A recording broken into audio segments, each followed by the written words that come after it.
बिस्मिल्लाहिर्रहमानिर्रहीम। मुअज़्ज़ज़ दोस्तों, अस्सलामु अलैकुम वरहमतुल्लाहि वबरकातुहू। आज की हमारी इस वीडियो में हम तज़किरा करने जा रहे हैं एक ऐसी अजीबोगरीब मखलूक के बारे में जो कि पेशावर के एक इलाके चार सदा के एक गांव खजाना में अचानक बरामद हुई है और उसने इंसानों पर हमले शुरू कर दिए हैं। और इस अजीबोगरीब मखलूक के हमलों की जद में आकर बहुत सारे बच्चे अब तक जख्मी हो चुके हैं और लोगों को एक अजीबोगरीब सूरत हाल का सामना करना पड़ रहा है। अगर इस अजीबोगरीब मखलूक को बगौर देखा जाए तो इनकी शक्लें इंसानों जैसी लग रही हैं और इनके बाकी अजसाम जो हैं वो अजीबोगरीब दिखाई देते हैं।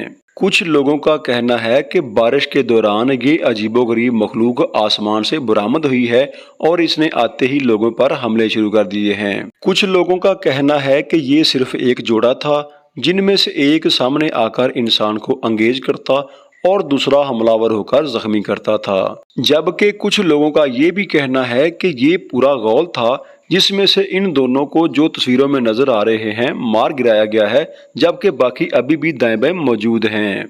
सोशल मीडिया पर चलने वाली ऐसी बहुत सारी कहानियों के मुताबिक ये चमगादड़ जैसी मखलूक अब तक बहुत सारे बच्चों को शदीद तरीन जख्मी कर चुकी है, जबकि एक और कहानी के मुताबिक ये अजीबोगरीब मखलूक बारिश के दौरान मुर्दा हालत में जमीन पर आई है, जिसको लोगों ने हाथों में लेकर उसकी तस्वीरें बनाकर सोशल मीडिया पर वायरल की हैं। सोशल मीडियाई खबरों के मुताबिक कुछ लोग इस अजीबोगरीब मखलूक और कुछ जख्मी बच्चों की तस्वीरें दिखाकर वालिदैन को खबरदार करते नजर आते हैं कि अपने बच्चों की हिफाजत को यकीनी बनाएं, जबकि कुछ लोग इस अजीबोगरीब मखलूक के मुर्दा हालत में ज़मीन पर आने को बुनियाद बनाकर लोगों के अंदर खौफ व हरास की फ़ज़ा को ख़त्म करने की कोशिश कर रहे हैं।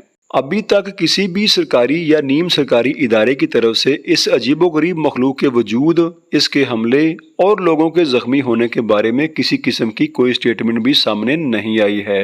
बहरहाल अगर सच में ऐसा कुछ हुआ है और कोई मखलूक बरामद हुई है और उसने लोगों पर हमले किए हैं तो अल्लाह पाक से दुआ गो हैं कि अल्लाह पाक सबको अपने अमान में रखें और सबको अपनी हिफाजत में रखें। और अगर किसी ने अज़राहे मजाक या लोगों को गुमराह करने के लिए ऐसी तस्वीरें और ऐसी कहानियां मुआशरे में फैलाई हैं तो ऐसे लोगों को अल्लाह रब्बुल इज़्ज़त से माफ़ी मांगनी चाहिए।